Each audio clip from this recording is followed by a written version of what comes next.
Hey everybody, ShadowGamer1370 here, going to bring you a Fire King deck profile. Just want to mention that this deck has been one of my favorite budget decks that have ever come out. I feel that you should consider this deck. This deck is very explosive, and to be honest, there's not much that can really handle it. Let's just get started now. 3 Fire King High Avatar Garunix. This is your Dark Hole on crack, essentially. There's this card called Onset that allows you to bring them straight out of the deck. And pretty much with Garunix, it's just a 27 beater that just keeps on coming back turn after turn if he's destroyed by card effect. And if he is destroyed by card effect, he comes back with a bang, being that during the standby phase, he just Dark Holes the field. It allows you to get free pluses out of nowhere. This deck, you hardly have any cards in hand, but because of how many pluses you get off Garunix, just like blowing up your opponent's monster, minusing your opponent so much, it really doesn't matter. Your opponent can't Veiler this because, you know, Veiler is only during main phase. The only thing your opponent can really do is Phoenix Chain and just prevent it summon. And even if they prevent it summon, it's still in graveyard, so you can just work with it from there. 3 Fire King Avatar Barong. What Barong does, he's practically the search of the deck. If you destroy by card effect, you get to search out any Fire King card, add it straight to your hand. We run 3 of these because it's a searcher, thins out your deck. It has 200 defense. It works with Rekindling, works with Fire Dog, and yeah. 3 Fire King Hot Avatar Yaksha. You need to run 3 Yaksha as well. Pretty much what Yaksha does, it just speeds the deck tremendously. If you destroy by any means necessary, you get to pretty much destroy a card in hand. And because of that, you can make your dead Barongs and dead Garunixes in hand live now, and pretty much use their effects because they've been destroyed by Yaksha. You usually don't minus to this card because of the way that it's pretty much made. You get to get a free search out of the Barong if this card is destroyed by practically, or just Garunix comes back next turn and blows up everything. I do run 3 Flameville Fire Dogs.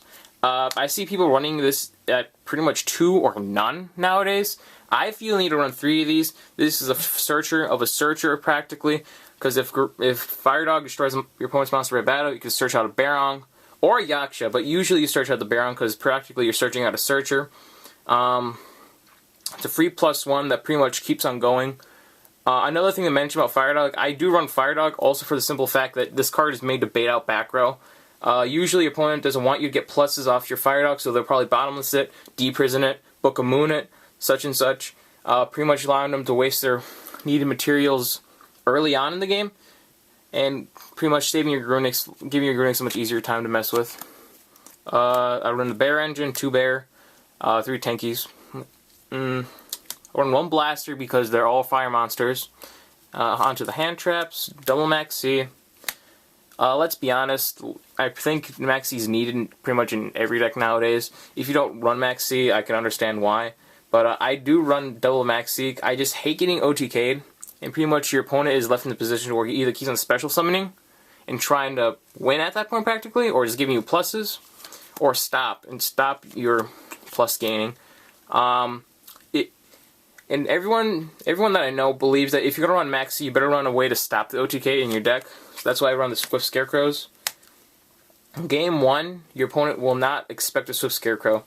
Like, just straight up, because Swift Scarecrow is like just no one just expects a Game 1. It's really surprising, actually.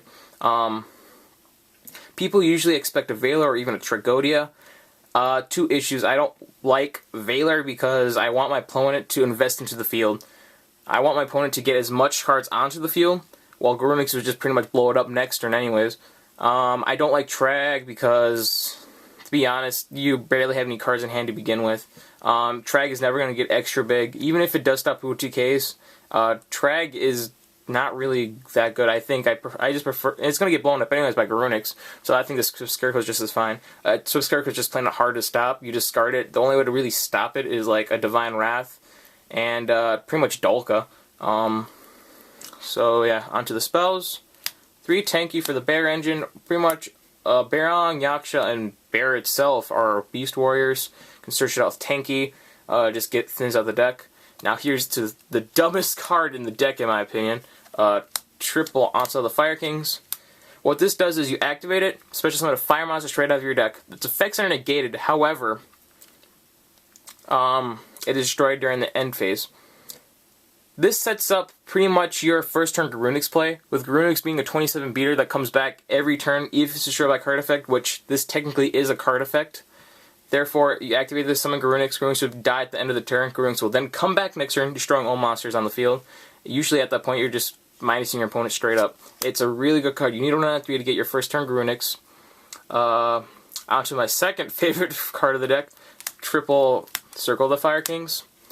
There's so many combo plays you can do with this card. This card, usually use this card when you try to protect Garunix. That being said, because you pretty much what this card is, you pop a fire monster and then special summon one from the graveyard. Since this is destroying a monster by card effect, this means practically 3 different things. One, your Garunix will come back next turn if you use it on Garunix. You can use this on Barong, and then get a search off. Summon a fire monster from the graveyard. You can use this during the battle phase because it is a quick play. Summon a fire monster, attack, circle it, and then summon another fire monster, attack again. Also, another clause I need to mention in Fire King Barong and Fire King Yaksha, you can just special summon them if a Fire King monster you control is just destroyed by card effect. This sets you up because if you can just pop a Barong on field, special summon one from the graveyard, and then special summon one from hand, practically, Barong or Yaksha. Really good card. You need to run 3 of these. Double Disco Space Typhoon. To be honest, I think this is fair. I might try to bump this up to 3, but it's fine for now. Double Lance. Let's face it, Lance is pretty much a staple nowadays. You need to run it. I run Double Rekindle. For those of you that don't know what Rekindle is, Rekindling practically is a Monster Reborn on steroids. You activate it, special summon all fire monsters with 200 or less defense from your graveyard. You pretty much have 9 targets for this to pretty much go off. You don't want to draw into this early game because this is really dead early game. It's an amazing top deck late game because you just pretty much get +4 like out of nowhere and your opponent really can't do that much about it. The only thing you can really do is warning it. And even then, they're going to minus 2,000 life points. 1 is too little, and 3 is way too cloggy. I just prefer 2. You should consider running at least... Consider running this card in general. If not, run it at 2, because I think it's a perfect number. 1 book, staple, Dark Hole. I don't care what happens to my monsters. Yours die. Onto the traps. Compulse. Torrential. Bottomless. Warning. I'm actually thinking of taking... this is a thing for like a next video actually, to run back row or not, and actually I've been considering on just like taking out my back row and just replacing it with just like more back row hate, just to be honest. But so far they've been testing pretty well.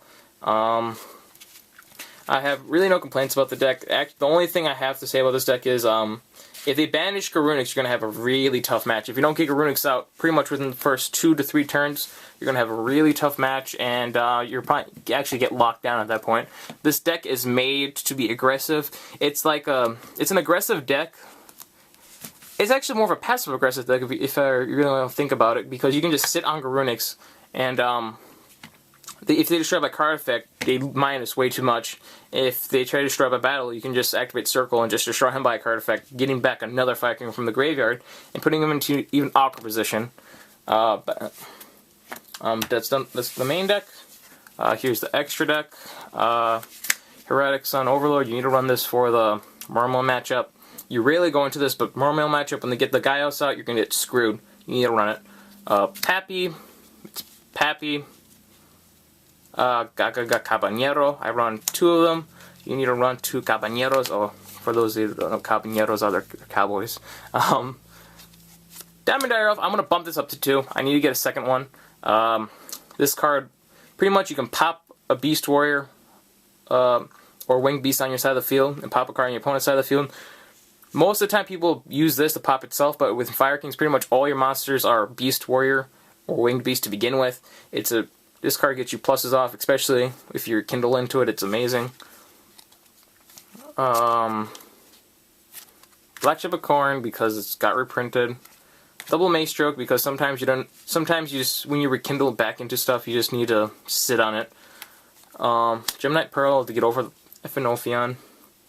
Thunderspark Dragon, it's another Dark Hold practically.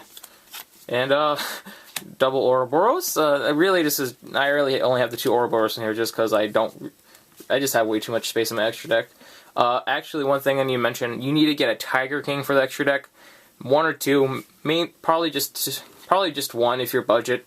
2 it would be amazing, but 1 is fine because Tiger King pretty much sets up your tanky plays and your just pretty much negates everything else but your monsters, because your monsters affect your current grave practically. Hope you guys enjoyed my deck profile. Like I said, this deck is one of my favorite decks. You're probably going to see me playing this deck a lot in person, and probably even on DM, because this deck is just like one of my favorite decks. Just because of this guy right here, because of Garunix, because this deck is just amazing with Garunix. Your opponent really can't do anything to you. If they do, the only thing you have to be really weary of in Game 2 is DD Crows. That's pretty much the main thing that can kill this deck, DD Crows, and if they somehow, bottomless your Garunix, which, if you're a smart player, you're not going to get your Garunix bottomless, but, hey, it sometimes happens, you know. I hope you guys enjoyed. This has been ShadowGamer1370. Leave a comment, subscribe if you like, and, yeah. Thanks, guys, for watching, and see you next time.